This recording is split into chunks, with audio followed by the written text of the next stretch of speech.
Kilo नमक अगर खिचड़ी बनाइए या दाल बनाइए तो वही हाल यहाँ हो रहा है। मैं आपको ऐसा रॉ उदाहरण इसलिए दिया कि सिंपल है, they have cross the limit, they have transgressed, जिसको बोलते हैं लक्ष्मण रेखा बहुत पहले पार कर चुके हैं। और अब वो समय आ गया, इस बार तो आरा की जनता या पूरे भोजपुर की जनता की परीक्षा है कि वो कैसा प्रजातंत्र चाहते हैं। क्या आप ऐसा प्रजातंत्र चाहते हैं जो धनिक तंत्र से चलता हो कि प्रतिभा तंत्र से चलता हो?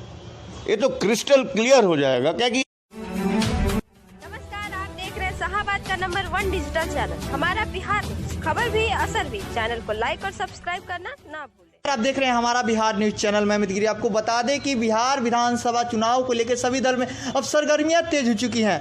आपको आज एक ऐसे मेहमान से हम रूबरू कराने जा रहे हैं जो किसी परिचय के मोहताज नहीं है। इंजीनियर संजय शुक्ला, भोजपुर जिला का वो नाम जो कि काफ़ी लोगों में चर्चा का विषय हर समय रहता है। आपको बता दें कि इंजीनियर संजय शुक्ला जो कि सेवानिवृत्त होने के बाद भी धार्मिक कार्यों में इनकी काफ़ी रुचि रहती है। जिस तरीके से देखा जाए, वृक्ष लगाना, युवाओं को हित में कार्य करना, ये मतलब काफ़ी कोरोना जैसी महामारी में इनका अहम रोल रहा है।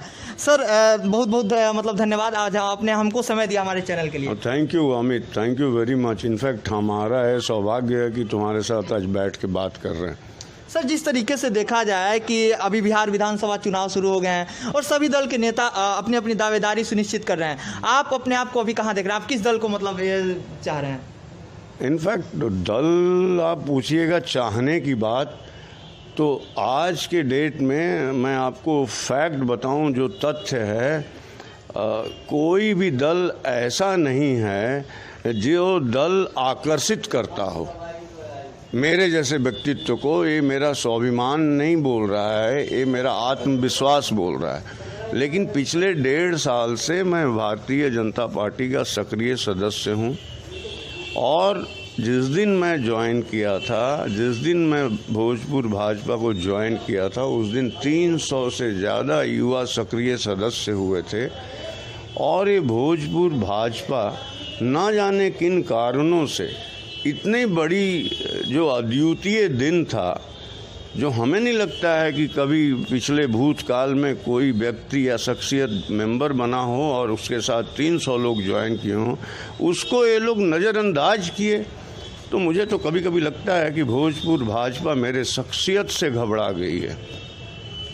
सर, आप बिहार की राजनीति को किस रूप में देखें? जिस तरीके से देखा जाए कि 2-4 दिन पूर्व उपेंद्र कुशवाहा जो कि हैं नीतीश कुमार की आलोचना कर रहे थे। आज ही जब उनका जो गठबंधन टूटा, महागठबंधन से जब वो अलग हुए, उसके बाद उन्होंने मतलब आलोचना करना मतलब शुरू कर दिया। जब उनका कहना है साफ तौर पे, नीतीश कुमार अगर नहीं रहेंगे तो बिहार में विकास अधूरा है। नहीं, मैं उपेंद्र कुशवाहा जी को यूट्यूब में या ऐसे वीडियो में देखा हूँ, बट पर्सनली कभी मिला नहीं हूँ, तो ज़्यादा कुछ नहीं बोलूँगा। लेकिन इतना ज़रूर बताऊँगा कि जब भी कोई किसी की आलोचना करता हो, चाहे वो बड़ा शीर्ष का नेता हो या वो छोटे स्तर का नेता हो, उसे कुछ ठोस अपना आधार होना चाहिए जो कि सबों को और लोगों को, तृतीय चतुर्थ पुरुष को भी सही लगे, तब तो आलोचना सकारात्मक है। अगर नहीं तो वो ऐसे प्रतीत होगा कि शायद उन्होंने इनकी बात नहीं मानी तो एक दूसरे का आलोचना कर रहे हैं, वो खोखलापन आ जाता है।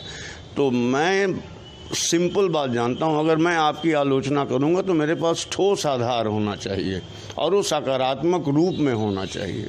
सर, जिस तरीके से देखा जाए कि आप आरा विधानसभा से चुनाव लड़ने की तैयारी में हैं, लोगों के हित में कार्य करने के लिए, लेकिन आरा विधानसभा के अंतर्गत बहुत सारी ऐसी सड़कें हैं जिनका चौड़ीकरण नहीं हो पाया है और गंदगी का सर अंबार लगा रहता है आए दिन।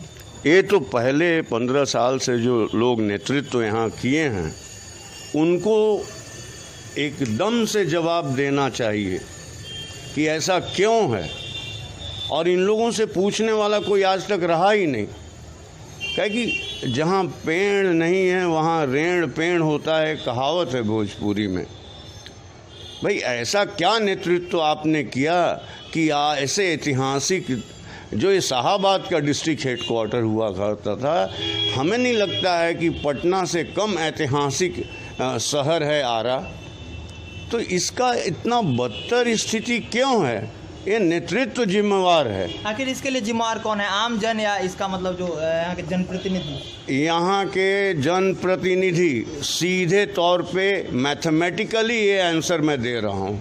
लोग तो त्रस्त हैं, लोग तो त्रस्त हैं। ये पूरे शहर का उत्पादकता को इन लोगों ने खा गया। ये पॉल्यूशन, पर्यावरण को इन लोगों ने ज़मीन पे ला के खड़ा कर दिया, क्योंकि जब रोड खराब होगा तो ज़्यादा ऊर्जा खर्चा होता है जब भी ट्रांसपोर्टेशन होता है, सबको मालूम है। और ऊपर से हर गाड़ियों का, टायर का, हर चीज़ का वियर एंड टीयर, घर्षण ज़्यादा होता है। वो सीधे तौर पे एक जहन में ही नहीं है क्या यहाँ के जनप्रतिनिधि को?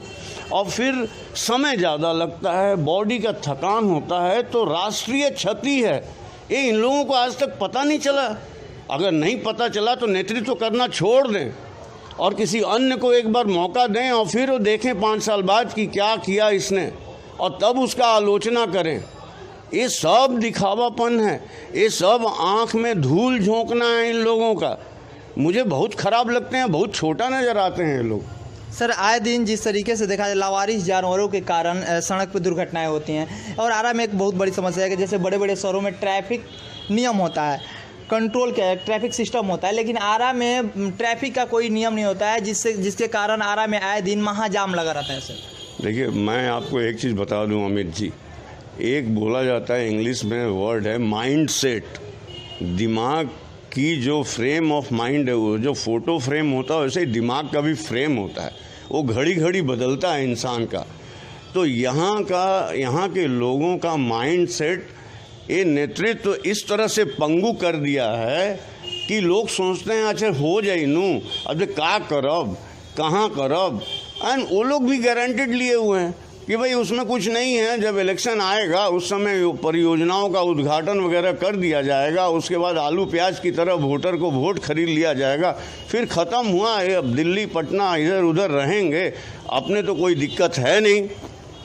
कोई भी नेता है कोविड-19 के समय लॉकडाउन में कोई नज़र आए? सब विलुप्त और सब सुसुप्त और सब अदृश्य हो गए थे। ये मैं नहीं बोल रहा हूँ, तृतीय पुरुष, चतुर्थ पुरुष, पंचम पुरुष, षष्ठम पुरुष के आँखों से देखा हुआ चीज़ और बोला हुआ चीज़ मैं बता रहा हूँ, नहीं तो कोई भी ग्राउंड रियलिटी पे इसको निष्पक्ष रूप से सर्वे करा ले। ये लोग तो गायब हो गए थे, अपने को बचाने में लगे हुए थे, और आज देखिए ये लोग मशरूम की तरह, हिंदी में शब्द है कुकुर मुत्ता की तरह, फिर से सतह पे आ गए हैं। ये बहुत घिनौना है, और पूरा माइंड सेट को ये लोग ख़राब कर दिए हैं। ये लोग सब दीमक हैं। ये लोग या तो सुधर जाएं, नहीं तो जैसे प्रकृति प्रदत्त ये जो प्रलय हुआ कोरोना, प्रकृति ही सुधारेगा इन लोगों को भी। मुझे बहुत गुस्सा है, मैं बता रहा हूँ आपको, मैं अपना शब्द नहीं खराब कर सकता, और मैं किसी को ज़्यादा बुद्धि नहीं दे सकता हूँ, लेकिन इतना ज़रूर है कि मैं आलोचना करूँगा जहाँ ज़रूरत होगी, और मुझे अगर मौका मिलेगा, और वो भी मुझे कोई लालायित नहीं हूँ, मैं इतना बड़े स्पैन ऑफ कंट्रोल में काम किया हूँ बड़ी बड़ी ब्लू चिप कंपनीज़ में, कि मुझे कुर्सी का कोई नहीं है। मैं वाइस प्रेसिडेंट था, जो कि डायरेक्टर जनरल लेवल का पोस्ट होता है, और जो चीफ सेक्रेटरी लेवल का पोस्ट होता है। आप कहीं भी डिक्लेयर पूछ लीजिएगा, JSW स्टील का वाइस प्रेसिडेंट 2000 मेगावाट स्टेशन हमारे अंडर में रहा करता था। तो मुझे वो नहीं है, लेकिन हाँ, मुझे यहाँ बदलाव लाना है, इसीलिए मैं आया हूँ। और 4 साल से मैं विपरीत परिस्थितियों में जूझ रहा हूँ। अब तो मुझे अच्छा लग रहा है, अब यही 5 सितारा फैसिलिटी लग रहा है। जब गर्मी से पूरा घुमावरी हो जाता है, मुझे यही अच्छा लगता है। मुझे नहीं चाहिए एयर कंडीशन और बड़ी बड़ी गाड़ियाँ और बहुत दिखाना। इस बार प्रकृति ने बहुत अच्छा कर दिया ना। अब फिर हाथी घोड़ा ले जाइए, 50 तो गाड़ी ले जाइए नॉमिनेशन के समय, आनंद लीजिए। ये सब प्रकृति ही कंट्रोल करेगा। और प्रकृति नेचुरल कल्मिनेशन बोलते हैं, एक वर्ड है नेचुरल कल्मिनेशन, यही जिसी को कहते हैं कि अब ऑनलाइन भी नॉमिनेशन होंगे, और नहीं तो एक कैंडिडेट के साथ मात्र 2 आदमी जाएंगे। अब दिखाइए अपना ढकोसला, अब आप दिखाइए अपना आडंबर, अब अपना कवर अप कीजिए अपनी कमियों को, और ना जाने कितने नकारात्मक शब्द, मेरे पास शब्दों की कमी हो रही है, मेरी हिंदी अच्छी है फिर भी कमी हो रही है, क्योंकि इन लोगों के पास डिस्क्रेडिट का इतना बड़ा लिस्ट है कि शब्द कम पड़ जाएंगे। मैं माफ़ी चाहता हूँ। सर, कोरोना जैसी महामारी में प्राइवेट और सरकारी अस्पताल में काफ़ी मतलब कमी आई थी, मतलब सुविधा नहीं दे पा रहे थे, लेकिन लोगों को मतलब सर परेशानियों का बहुत सारा सामना करना पड़ गया था इस महामारी में से।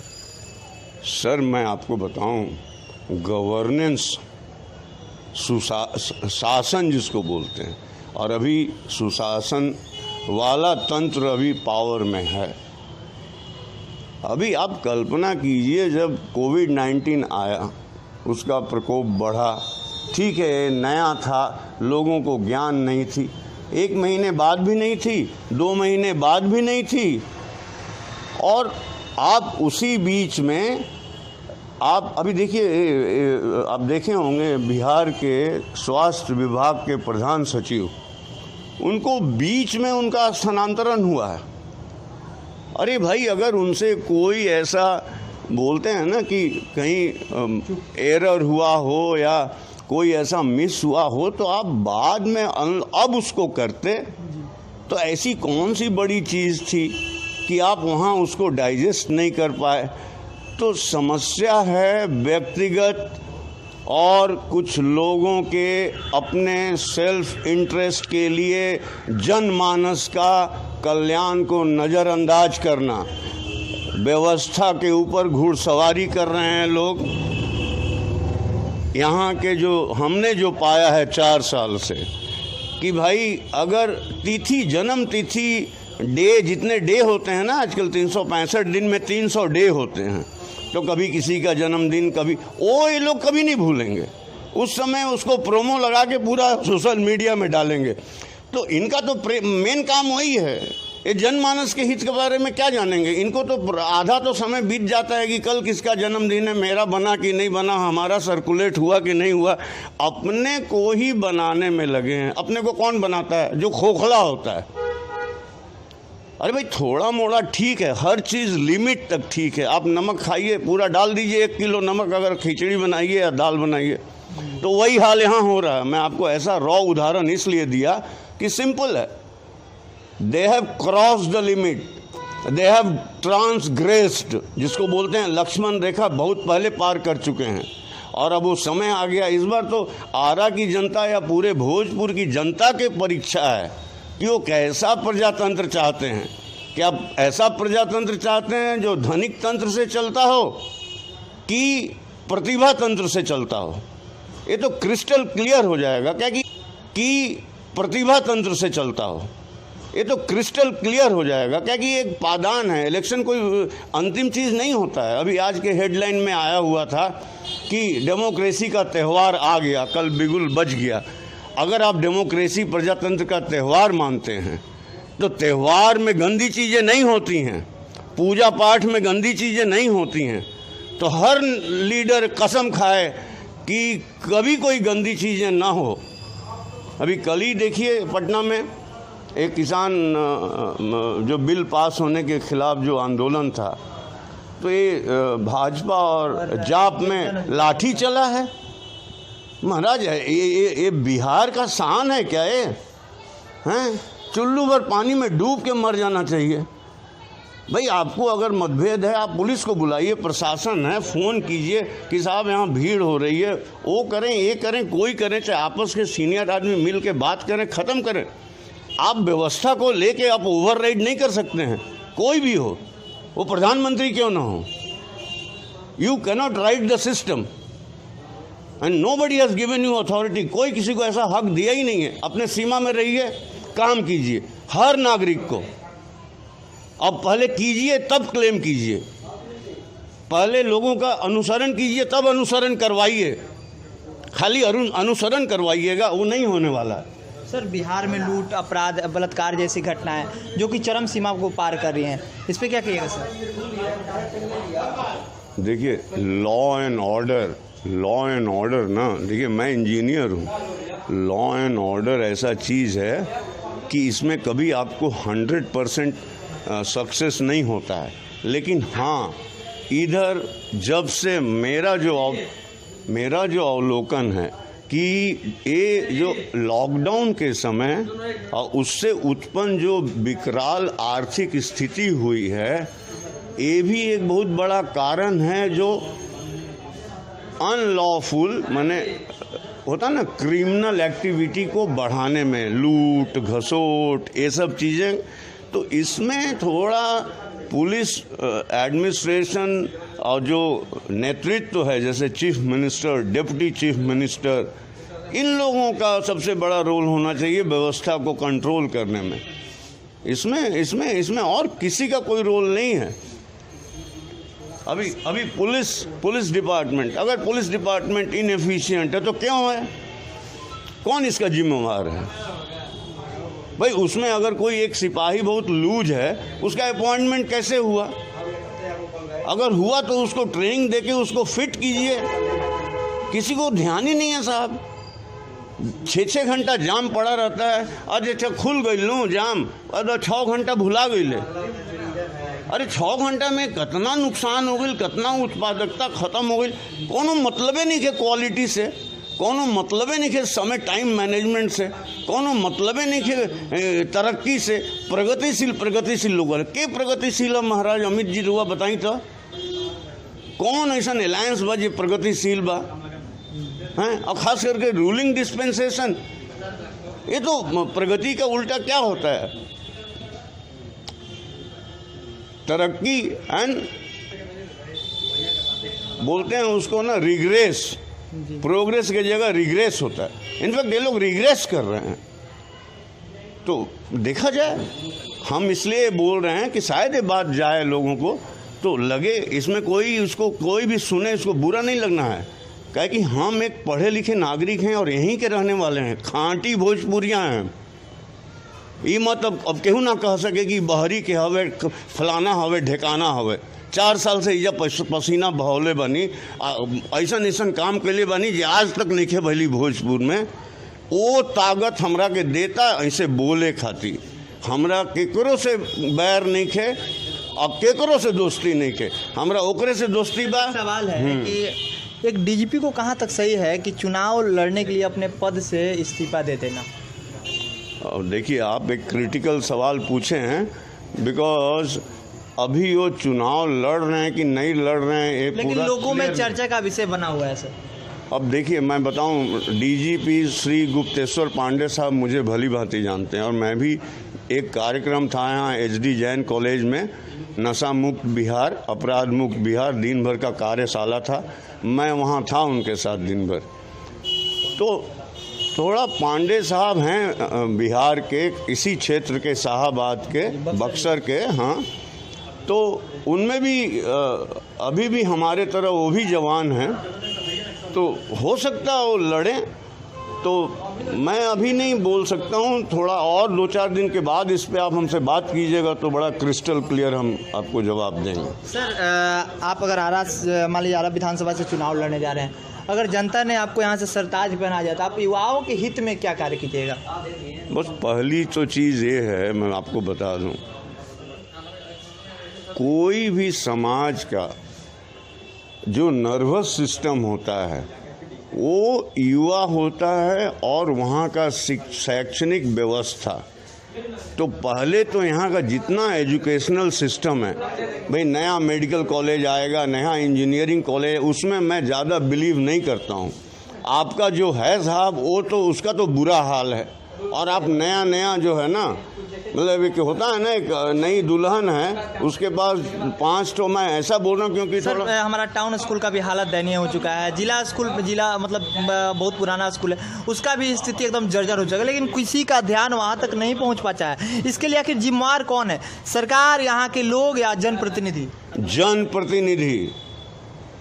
भाई सरकार मतलब जनप्रतिनिधि, लोग क्यों जिम्मेवार हैं? भाई पहल कौन करेगा?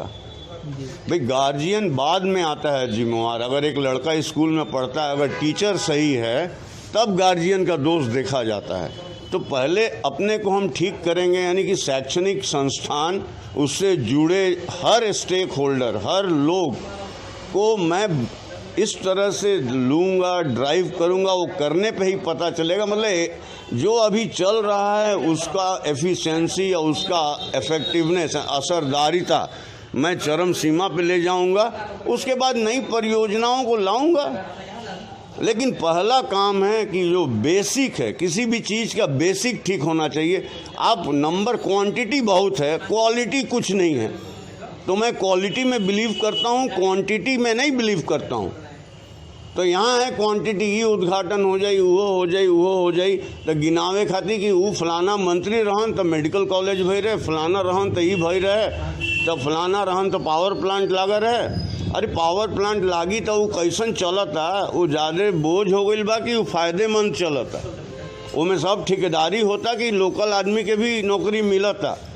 तो हम पहले जे बा ओकरा के एकदम से टॉप लेवल पे ले आई, और ज़्यादा देर ना लगी हमरा नियन आदमी के ले आवे में, काहे कि अकाउंटेबिलिटी के कमी बा। अतना यूनिवर्सिटी में ये अननेसेसरी ये नेतागिरी भी क्यों होती है? क्योंकि चारों तरफा बोलते हैं, 360 डिग्री सबका दोष है, एक आदमी का दोष नहीं है। तो सब वो चीज़ को एकदम से दुरुस्त कर दूंगा तो उसके चलते क्या होगा कि बहुत सारी चीज़ें अपने आप ठीक हो जाएंगी। और दूसरी चीज़, इस शहर को मैं जमशेदपुर में अपना ज़िंदगी का शुरुआती चीज़ किया हूँ। जमशेदपुर तो नहीं बना सकता हूँ, लेकिन आरा को मैं ज़रूर ऐसा बनवाऊँगा 5 साल में कि लोग बोलेंगे कि नहीं साहब, अब आरा शहर भी आप जाके 5 दिन रह सकते हैं। इस तरह नहीं कि जहाँ मछली भी, रोड में मछली मार रहे हैं लोग, ये हाल है, और वहीं बगल में मार के बेच भी रहे हैं। तो ये तो मतलब अजीब तरह की स्थिति है। लोग यहाँ पे माइंडसेट ऐसे हैं कि ना वो तो ऐसा ही होला, ये तो ऐसा ही होला, तहरा कहला से बदल जाई, ये कभी ना बदली। अरे ये माइंडसेट के पैदा कइल? ये माइंडसेट ऐसा पैदा भइल तो एजा के नेतृत्व के दोष बा, काहे कि वो मेहनत कइबे ना कइल। वो तो जीत गई, ओकरा बाद बड़का गाड़ी, AC, होटल, पटना, घर, असेंबली, प्रेस कॉन्फ्रेंस, हाँ हो जाई आपन आदमी के। माने पारदर्शिता और जिम्मेवारी, 4 चीज़ लाऊंगा। पहला विश्वास, जिसको ट्रस्ट बोलते हैं, माने वहाँ भय नहीं रहना चाहिए, कोई तरह का भय नहीं होगा। दूसरा पारदर्शिता हर चीज़ में। तीसरी एक्सेप्टेबिलिटी, कोई भी आप काम करें तो लोगों को कबूलियत हो उसमें।